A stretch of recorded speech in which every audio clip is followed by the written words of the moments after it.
నమస్తే welcome to Dhoota media special story. తొలితరం సినీ పరిశ్రమలో తమ నటన ద్వారా ప్రేక్షకులను ముగ్ధులను చేసిన వాళ్ళలో చిత్తజల్లు కాంచనమాల ఒకరు. విశాల నేత్రాలతో మెరుగైన కేశాలతో గ్లామర్ క్వీన్ గా కుర్రకారు హృదయంలో ముద్ర వేసిన నటి. ఆమె అందానికి ఎంతో మంది దాసోహమయ్యేవారు. తన అందంతో పాటు నటనా ప్రతిభతో చిత్ర పరిశ్రమలో ఒక చెరగని ముద్ర వేసుకున్నారు. నటిగానే కాకుండా వ్యక్తిగతంగా గొప్ప వ్యక్తిగా కూడా గుర్తింపు తెచ్చుకున్నారు. అలనాటి ఆణిముత్యమైన కాంచనమాల గురించి ఇవాళ తెలుసుకుందాం. 1917 మార్చి 5వ తేదీన గుంటూరు జిల్లాలోని ఆంధ్ర ప్యాలెస్ గా పేరొందిన తెనాలి సమీపంలో కూచిపూడిలో జన్మించారు. బాల్యం నుంచే కాంచనమాల సంగీతం నటన మీద ఎక్కువ ఇంట్రెస్ట్ చూపేవారు. కుటుంబ సభ్యులు కూడా సంగీత నేపథ్యానికి చెందిన వారు కావడంతో ఆ వైపుగానే కాంచనమాల ఆసక్తి పెంచుకున్నారు. తెనాలికి చెందిన గాలి వెంకయ్య అనే యువకుని ప్రేమించి పెళ్లి చేసుకున్నారు. తన చిన్న అన్న దగ్గర నిత్యం సంగీతం నేర్చుకునే క్రమంలో ఓ చిన్న పాత్ర ద్వారా చిత్ర పరిశ్రమలోకి ప్రవేశించారు. కాంచనమాల రూపు లావణ్యం, విశాల నేత్రాలు, అందమైన ముఖం చూసి మంత్రముగ్ధులైన డైరెక్టర్ సి పుల్లయ్య ఆమె చేత వైవి రావు 1935లో నిర్మించిన శ్రీకృష్ణ తులాభారంలో మిత్రవింద వేషం వేయించారు. ఆ సినిమాలో తన అందంతో అందరి చూపులను తన వైపుకు తిప్పుకున్నారు కాంచనమాల. దాంతో ఆమెకు వరుసగా అవకాశాలు రావడం మొదలయ్యాయి. ఆ తర్వాత చిత్రం వీరాభిమన్యులో ఆమె కథానాయిక స్థానం దక్కించుకున్నారు.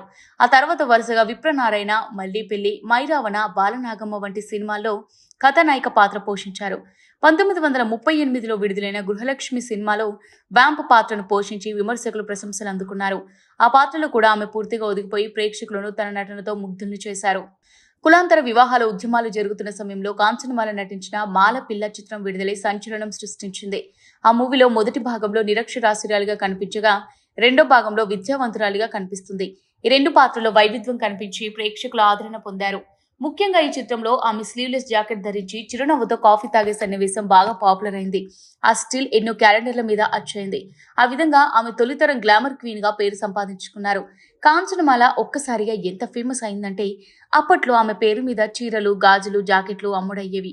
అయితే ఆమె నటించిన ఇల్లాలు చిత్రం అంతగా విజయం సాధించినప్పటికీ నటిగా ఆమెకు మంచి గుర్తింపు లభించింది. ఆంధ్ర పత్రిక ఫిల్మ్ బ్యాలెట్ లో ఉత్తమ నటిగా ఇల్లాలు చిత్రం ఎంపికైంది. ఆ తర్వాత వచ్చిన వందే మాత్రం సినిమాలో చిత్రు నాగే సరసన నటించారు.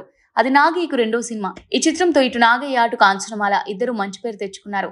ఆ తర్వాత జెమినీ వాసన్ నిర్మాణ సారథ్యంలో బాలనాగమ్మ రూపుదిద్దుకుంది. ఆ సమయంలో వారి చిత్రాల్లోనే నటిస్తానని కాంచనమాల అగ్రిమెంట్ రాసిచ్చారు. అదే ఆమె చేసిన అతిపెద్ద తప్పైంది. ఆ సమయానికి ఊంఫ్ గర్ల్, ఆంధ్ర గ్రేటా గార్బో అని పేరు పొందిన కాంచనమాల దగ్గరకు ఎన్నో మంచి ప్రాజెక్టులు వచ్చాయి. కానీ అగ్రిమెంట్ వల్ల ఆమె ఆ చిత్రాల్లో నటించడానికి వీల్లేకపోయింది. ఆ సమయంలో వాసన్ కూడా కొత్త ప్రాజెక్టులు ఏమీ నిర్మించకపోవడంతో కాంచనమాల వాసన్తో అగ్రిమెంట్ రద్దు చేయమని కోరగా ఆయన వీల్లేదని చెప్పారు. మాట పెరిగి నీ దుక్కున చోటు చెప్పుకో, నీవు కోటీశ్వరుడివి అయితే నాకేంటి అనే డైలాగ్స్ కొట్టేశారు కాంచనమాల. ఈ మాటలని జెమినీ వాసన్ ఆమెకు తెలియకుండా గదిలో టేప్ రికార్డర్లో రికార్డ్ చేసి ఆమెకు వినిపించారు. ఈ టేపుతో కోర్టుకెక్కి వాసన్ అంతు చూస్తానంటూ కాంచనమాలకు వార్నింగ్ ఇచ్చారు. దీంతో కాంచనమాలకు ఊహించని షాక్ తగిలింది. ఇదే సమయంలో బాలనాగమ్మ సినిమా విడుదలై అఖండ విజయం సాధించింది. దానివల్ల వచ్చిన లాభాలతో వాసన్కు ఉన్న అప్పులన్నీ తీరిపోయాయి. కాంచనమాల నటనకు ఈ సినిమా గీటురాయిగా మిగిలింది. కానీ ఆ సినిమానే హీరోయిన్ గా ఆమెకు ఆఖరి చిత్రమైంది. ఆంధ్రుల కళ్ళన్ని తన వైపుకు తిప్పుకున్న ఆమె కళ్ళు వాసన్ ఇచ్చిన షాక్ తో శూన్యంలోకి చూడడం మొదలుపెట్టాయి. హిందీ చిత్రసీమలో అవకాశాలు వచ్చిన తెలుగు మీద మమకారంతో తిరస్కరించిన ఆమెకు దిక్కుతోచని పరిస్థితి ఏర్పడింది. దీంతో ఆమె బతికి ఉండగానే తెలుగు చలన చిత్రసీమ ఓ మహానటిని కోల్పోయింది. ఆ స్థితిలో ఆమె ఉండగానే ఆమె భర్త గాలి వెంకయ్య క్షయ వ్యాధితో మరణించారు. దాంతో ఆమె మరీ కోలుకునే ప్రయత్నం కూడా చేయలేదు. కాంచనమాల గురించి చెప్పుకోదగ్గ విశేషాలలో ఆమె తెనాలిలో శాంతి భవనం ఇంట్లో నివసించినప్పుడు ఆ పక్కింటి వారికి కూడా ఆమె ఎవరో తెలియకుండా గడిపారట. నటనలో ఆమె నుంచి స్ఫూర్తి పొందిన వారిలో జి వరలక్ష్మి ఒకరు చెబుతారు.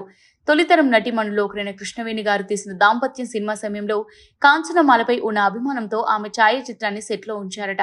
వడ్ల బస్తా కేవలం ₹3 ఉన్న రోజుల్లోనే కాంచనమాల 10,000 పారితోషికంగా తీసుకునేవారు.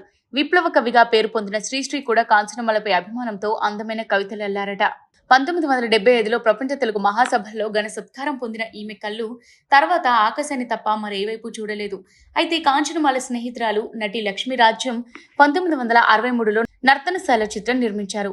లక్ష్మీరాజ్యం బలవంతం చేయడంతో ఓ చిన్న పాత్రను పోషించారు కాంచనమాల. ఆ చిత్రంలో ఆమె నటిస్తున్నారనే వార్తలు రాగానే ఎంతో మంది కాంచనమాలను చూడడానికి వచ్చారట.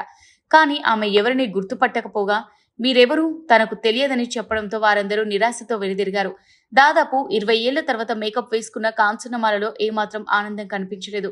చివరిగా 1981 జనవరి 24న మద్రాసులోనే కాంచనమాల తుదిశ్వాస విడిచారు.